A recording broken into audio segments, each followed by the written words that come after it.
de la tarde. Presten atención a lo que yo voy a decir. Tiene que ver con el déficit habitacional en República Dominicana y parte del mundo.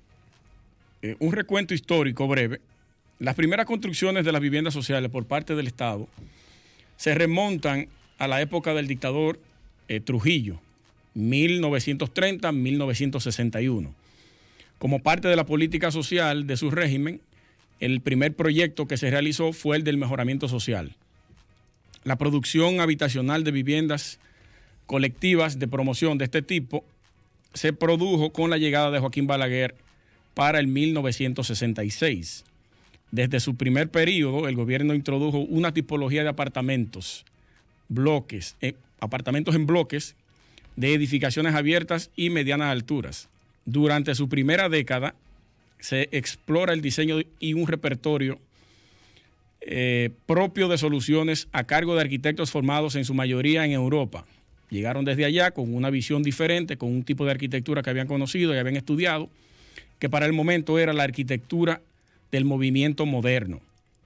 En la época de los 80 se produjo un estancamiento de esas tipologías construidas, cuyas unidades se limitaron a un salón comedor que se accedía desde la parte de la caja de la escalera hacia adentro, la cocina, el área de lavado y 3 habitaciones con un cuarto de baño, que es lo mismo que estamos reproduciendo ahora en todos los proyectos habitacionales. En todos, no importa la categoría ni el nivel. Es lo mismo que yo acabo de decir ahí. Sala, comedor, cocina, 3 habitaciones y área de lavado. Resulta que en el 2019 la coalición de viviendas de bajos ingresos, de nombre de bajos ingresos en Orlando se le categorizó como la peor ciudad de Estados Unidos en términos de viviendas asequibles, donde solo 13 viviendas a precio asequible podían optarla. De 100 inquilinos, solo 13 de esas 100, los inquilinos podían tener acceso a ellas, teniendo Orlando unos 308.4 kilómetros cuadrados de territorio. El informe estima que el área metropolitana de Orlando tiene una escasez de más de 60,000 unidades de vivienda para personas con ingresos extremadamente bajos. Este dato yo lo doy porque Disney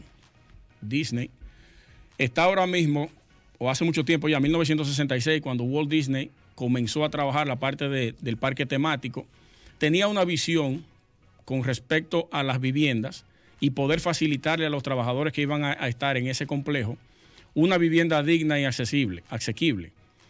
Resulta que él unos meses después, antes de inaugurarse el proyecto, muere y eso se queda en el vacío.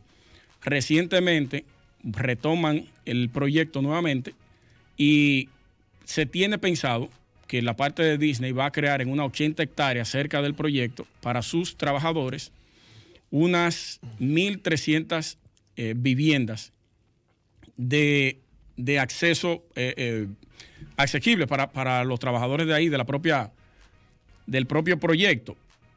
Para que ustedes tengan una idea de eso, y es que en el planeta o en todo el mundo, el tema de las viviendas de bajo costo, de la accesibilidad a las viviendas sociales, es un tema y es un problema. No solamente aquí en República Dominicana tenemos un déficit habitacional, sino en Estados Unidos, en parte de América Latina, en Europa, en Canadá incluso, que es uno de los países con mejor calidad de vida.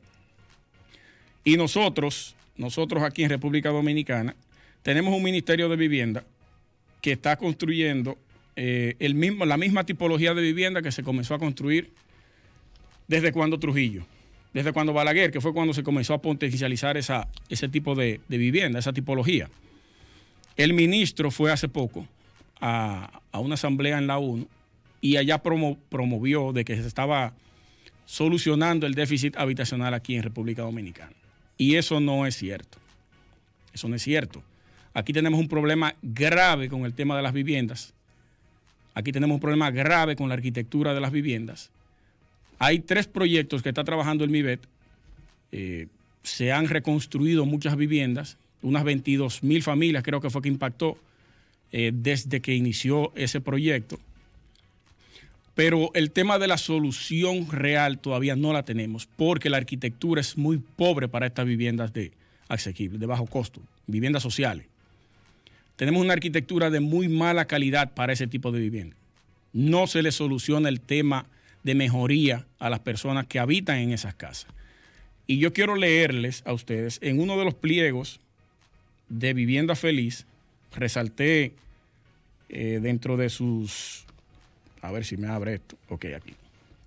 Dentro de sus partidas, dice, el área mínima de las habitaciones deben contemplar el uso de cama twin. Ustedes saben cuáles son las camas twin, ¿verdad? La que es de una sola plaza. Esas son las dimensiones que debe contener las habitaciones de esos proyectos. Para la parte de áreas comunes, la altura mínima entre pisos interior no debe ser menor de 2.40. 2.40 son las viviendas que construyó Balaguer para la parte, ejemplo, voy a poner una que yo habitaba ahí hace poco, en la zona, en Santo Domingo Este, en El Pensador. 2.40 de piso techo. Eso es muy bajito.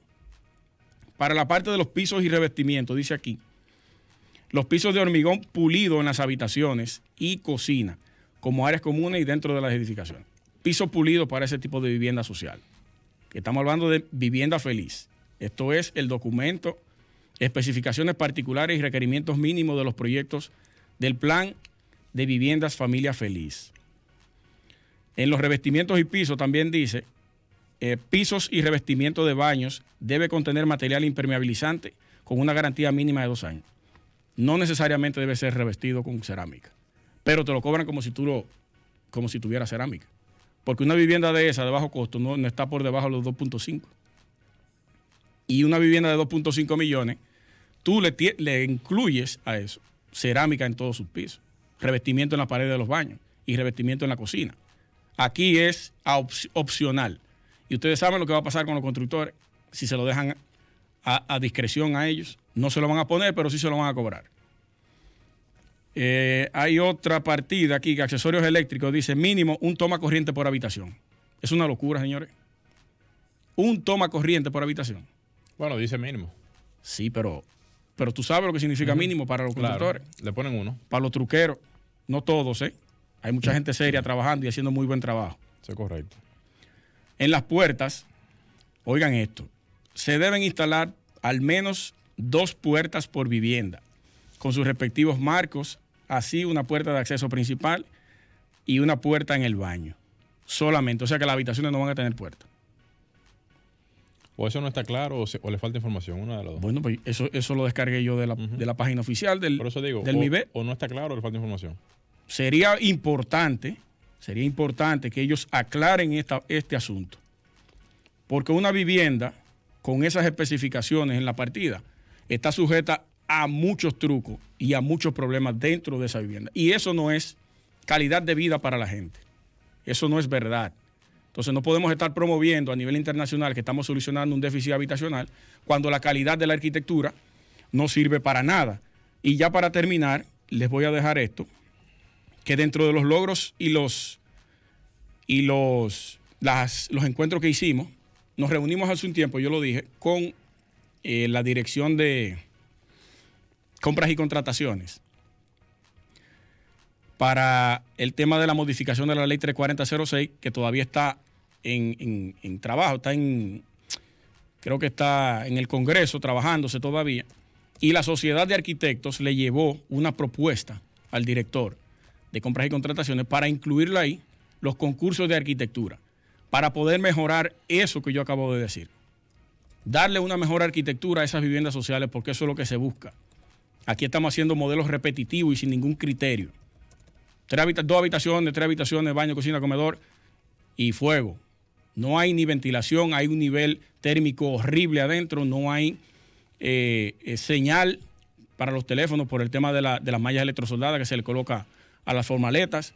Entonces, un sinnúmero de cosas y elementos de la arquitectura que eso que nosotros propusimos ahí venía a solucionarlo. Pero, como no le interesó, ya lo dejaron fuera, mandaron el proyecto o el anteproyecto al Congreso y ahí se está trabajando con lo que nosotros propusimos fuera. Nada, vamos a dejarlo ahí el comentario y seguiremos a la expectativa de lo que pueda ocurrir con esa ley y con el Ministerio de Vivienda. Estás escuchando Arquitectura Radial. Ya volvemos.